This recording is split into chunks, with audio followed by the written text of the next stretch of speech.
Hello guys! Hello mga katipid tips! So tayo po ay nakapamalengke na. Hindi ko na masyado mai-share sa inyo yung pamamalengke po natin kasi medyo nagmamadali na din po tayo at baka abutin na po tayo ng Noche Buena. Medyo nahirapan tayo sa pamamalengke po natin kasi alam naman po natin na sobrang taas po ng bilihin. Pero dahil tipid tips po tayo is nagawaan po natin ang paraan yan. At yung pinaka-priority po natin dito is kung magugustuhan po ba yung mga bagets po natin. I-share ko sa inyo recipe ngayon is pang Noche Buena at talagang tipid tips budget po ito. Pero sigurado, maiibigan po ninyo ito. So, isa-set aside muna natin ito.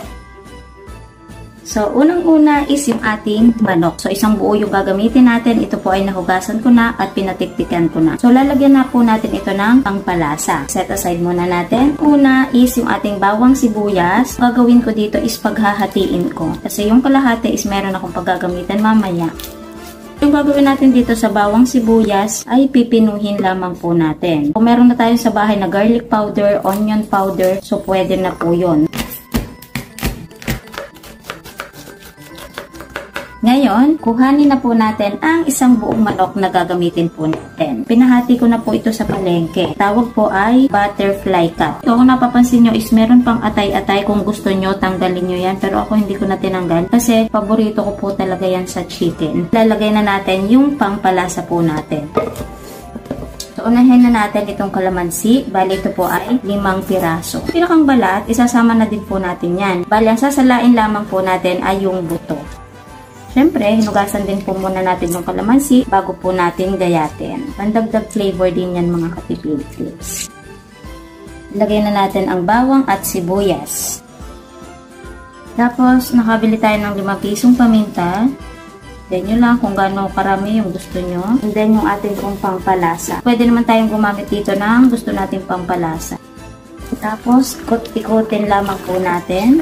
Ilalagay po tayo dyan ng 1/4 cup ng tubig. So, ginagawa natin to para pag kinagat natin yung ating chicken is hindi siya dry. Diba? So, ngayon, ito ilalagay ko muna sa ref. I-rest ko muna na mga 30 minutes to 1 hour. And so, ayan. Babalik po tayo. So, habang nire-rest po natin yung ating chicken, ngayon ay papakulo na din po tayo ng ating tubig para sa pasta po natin.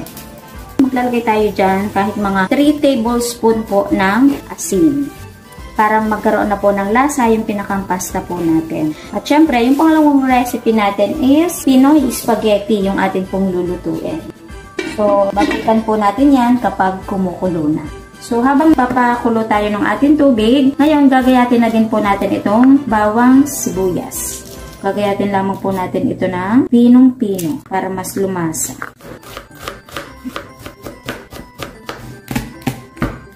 So, ang pinakang budget natin dito ito is 1,000 pesos. Eh, ang tanong nga ba, nagkasya ba yung ating budget? And then, yung gagamitin nating hotdog. So, ito hindi natin ilalahat kasi meron pa po tayong paggagamitan nitong natitira. Gayatin lamang din po natin ito ng paislan. Dahil kumukulo na yung ating tubig, ilalagay na po natin yung pasta po natin. Bali, ito po ay 700 grams. So, ako hinahati ko para mas madali siyang makain. Okay, so lulutuin lamang po natin ito ng 8 minutes.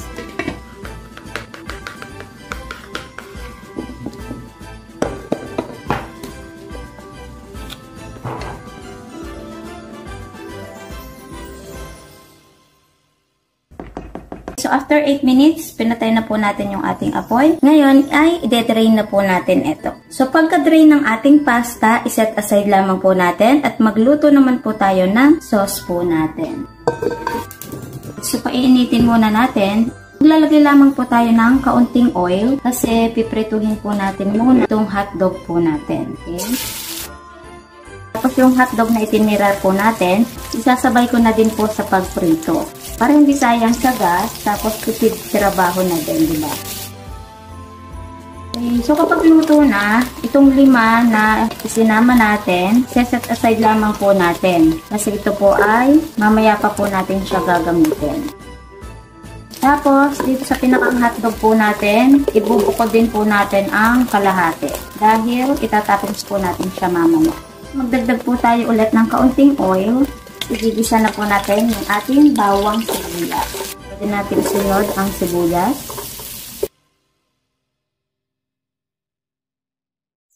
Tapos yung pinakang karne natin, CD o Carne Norte yung gagamitin po, 260 grams.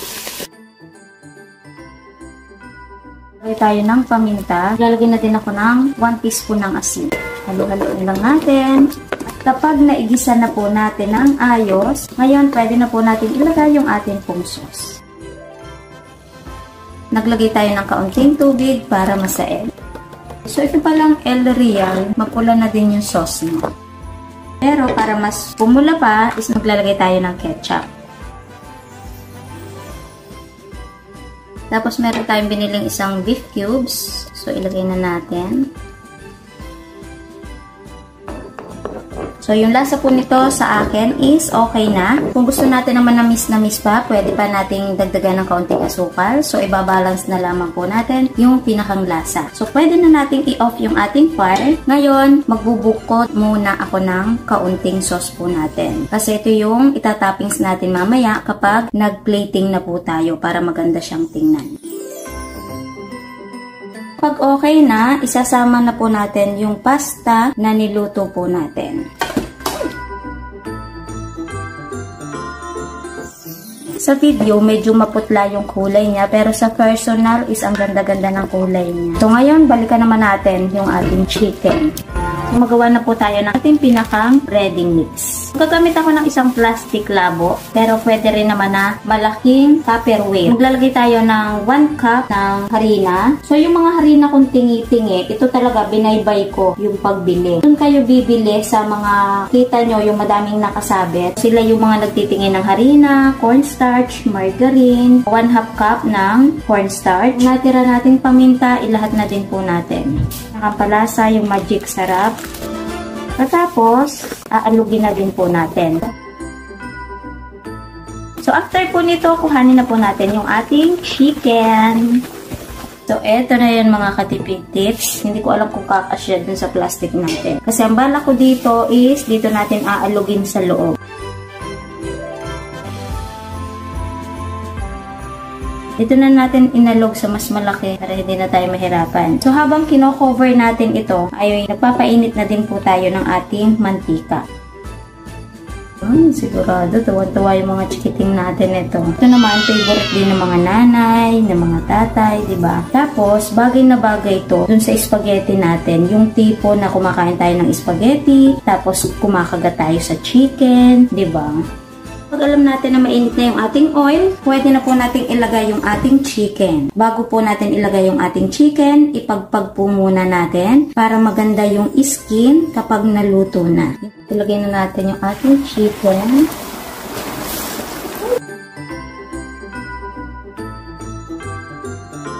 So, habang piniprito natin yung ating chicken, magpakulo na din po tayo ng ating patatas. Bali ito po ay kalahating kilo. Ngayon kapag nahugasan na po natin, lagyan lamang natin ng hati sa gitna. Yung parang balat lang. Para mamaya, ayan, kapag dinalatan na po natin, hihigitin lang natin dito. And then, lagyan natin ng tubig. Tapos, kaunting asin. Tapos, pwede na rin na po natin yung isala.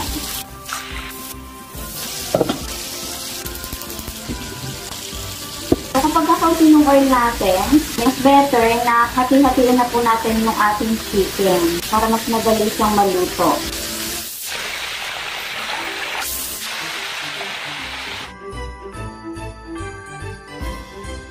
Patitip-tipan lamang natin yan. Pwede natin itong hatiin at pwede rin naman na buo na. Set aside lamang natin to. Magluto naman tayo ng ating gravy. Sarap nito sa spaghetti mga katipid tips. So ayan. So magluluto na tayo ng ating sauce. Okay, so wala pa po yung apoy. Ngayon, ilagay na po natin itong margarine na binili natin na 5 pesos. Ilalahat na natin yan. So alalay lamang po yung apoy natin para hindi masunog. So, dahil 10 pesos lamang yung harina nating binili, wala nang natira sa harina natin. Ngayon, itong pinag-sausawan po nung ating chicken, pwedeng ito na rin po yung gamitin po natin. Pero kung ayaw naman po natin at meron pa po tayong natirang harina, yun po yung gamitin po natin. So, ito, may dagdag flavor na din siya. Estimate, maglagay tayo dyan ng 4 tablespoon. 4. So, isasabay na natin sa halo. Pinapalambot pa rin natin yung ating pong patatas. Pwede na natin ilagay yung ating tubig. Pwedeng pakau-kaunti lang yung paglalagay ng ating water and then haluin muna nating mabuti. Hanggang sa wala na yung buo-buo ng harina. So ito ay iintayin na lamang po natin na kumulo. So medyo nagsisimmer na siya. Ngayon ilagay na natin ang isang beef cubes. Maglalagay tayo ng 1 tablespoon ng toyo. Ilahat na natin yung tirang paminta. Okay na yung ingredients ng ating gravy. Ngayon, hahaluin na lamang po natin ito hanggang sa lumapot. Okay, so dahil ito po ay kumukulo na, papatayin ko na po yung pinakang apoy. Kasi habang ito po ay lumalamig, ito din po ay lumalapot. Tapos itong ating pinakang patatas, malambot na po ito. So pwede na po nating patayin din yung pinakang apoy po natin. Okay, so pagkalaga po natin at kapag kaya na po ng ating kamay, pwede na po nating balatan yung ating pong mashed potato. Piratin na po natin itong mabuti. Yung pirat na pirat, mas maganda. So, ayan. Inilipat ko siya ng lagayan kasi nahirapan akong piratin dun sa mangkok. So, after po nito, gagamit ako ng ice cream scoop. Para pag inilagay ko dito sa ating lalagyan, kabilog siya.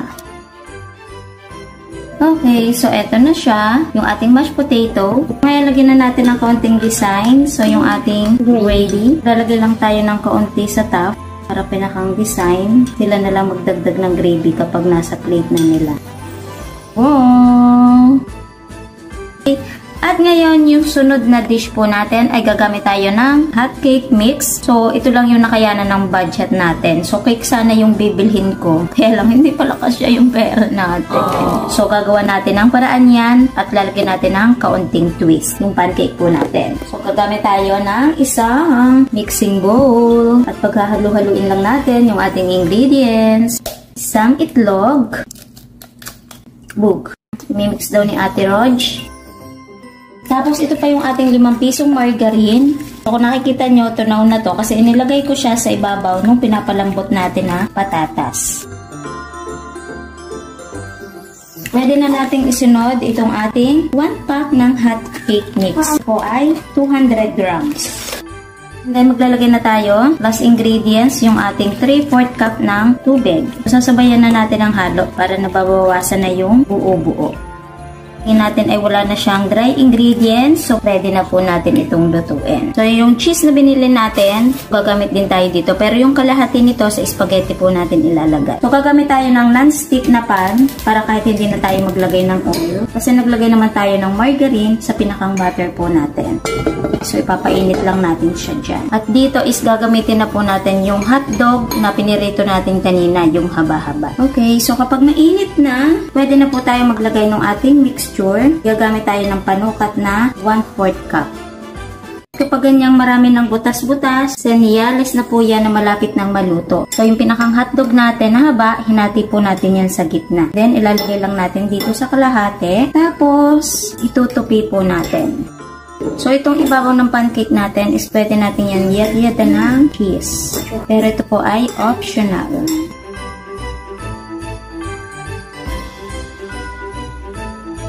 So, inilalagay ko siya sa gilid kasi iniin-in pa natin yung loob ng pancake natin. So, itong kalahati is yayad-yad na natin ng cheese. Kalahati, hindi ko na siya lalagyan. Okay, so ito yun na yung ating pika-pika na siguradong magugustuhan po ng ating mga chikiting, pati na rin po tayo. Ito yung ating Goya chocolate. Ito yung 3 piraso ay 49 pesos. So, dark chocolate yung pinili natin. So, ito ay i-melt lamang po natin para sausawan po ng ating marshmallow, tinapay. And then, yan. So, tutunawin lamang po natin itong ating chocolate. So, kapag malapit na siyang matunaw, so pwede na po nating patayin yung pinakang apoy po natin. Kasi merong ibang chocolate, habang initan siya, lalo pa siyang tumitigas. Pwede na natin siyang hanguin. Okay, so ayan. Gagamit tayo ng ganito pinggan. So, nabili ko lang to sa Savory. Ganda, cute. Ito yung mga isasawsaw natin sa chocolates natin. So, ilagay na natin yung ating chocolate. Ang bango nito, ang sarap mga katipid tips. Ang dami ng ating marshmallow. Tuwan-tuwa yung mga bagets. Ito ay mami ang may gusto. Wow! Tapos yung ating pinakang last is nagtimpla tayo ng tang mango. So dahil meron pa tayo natirang sukle, so binili ko siya sa tindahan ng tang mango at saka yelo. So ngayon is ready na. Tapos na po tayo magluto. Yelo na lamang po ang idadagdag ko dito mamaya. So plating na po tayo.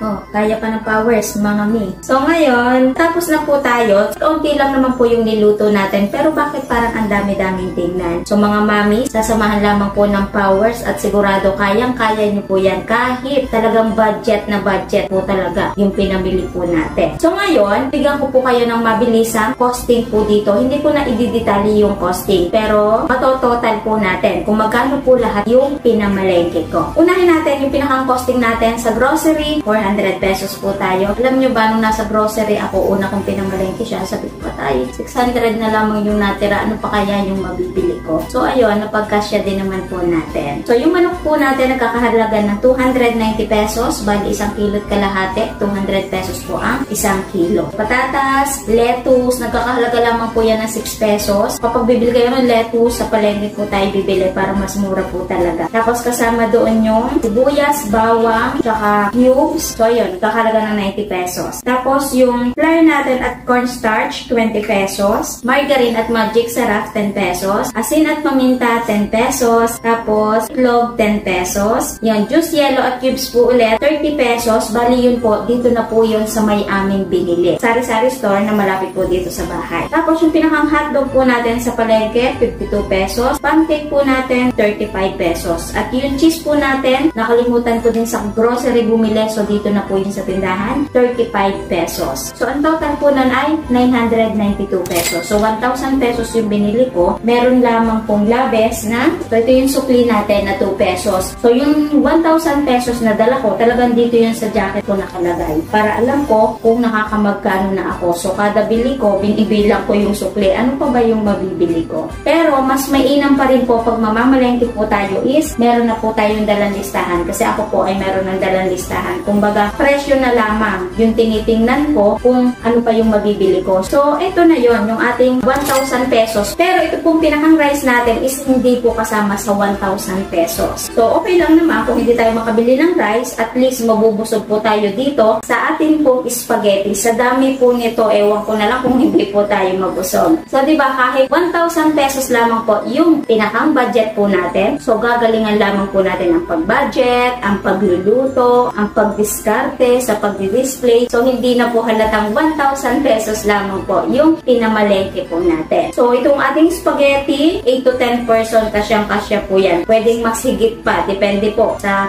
kakain. Yung chicken po natin, 6 to 8 person, kasyang-kasya. Yung ating mashed potato, yung side dish natin. So, diba? Partner naman yung mga niluto po natin. Kasi kung ayaw natin mag-rice, so mabubusog na tayo sa spaghetti at sa chicken. Papakin lamang natin yan. Tapos, samahan pa natin ang pinakang side dish natin na mashed potato. Ewan ko na lang kung hindi po tayo mabusog. Tapos itong ating pang pancake. Tapos samahan pa ng ating pika-pika and then yung ating juice. So, dito, all in all mga katipid tips, sundan nyo lamang po yung recipe, yung ginawa po natin. Masarap po itong ating 1,000 pesos para sa Noche Buena. Sinisigurado ko po yan sa inyo kasi kada nag-plating ako, nagluto ako, tinitikman ko yan. Kaya sigurado sa inyo, masarap po yung pinaglalagay po natin ingredients dito kahit po tipid na tipid. Okay? So, gutom na kami dito sa bahay. Ito na po yung pinakang hapunan po namin. So, ngayon, dahil okay na, nabigyan ko na kayo ng idea doon sa mga niluto natin, sa pinakang costing po natin. So, sana, dito sa ginawa po natin is nakatulong po ako sa inyo sa lutuin po natin ngayong Noche Buena. So, bibilisan na lamang po namin yung pinakang edit po nito para umabot. Okay? So, ngayon, kakain na po kami. Sa wakas, makakakain na po kami. Advance Merry Christmas mga katipid tips. Bye! 6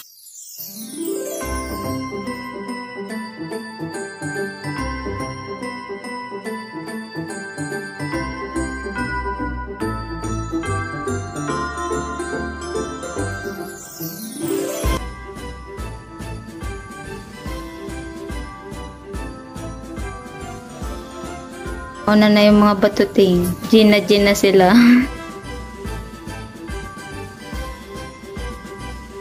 Wow! Chicken. Masarap? Oh, grabe si Tita Alice, oh. Hindi siya nag-rice. Kay Ate Janelle, may rice na, may spaghetti pa, may mashed potato pa. Wala pang gumagalaw ng pika-pika.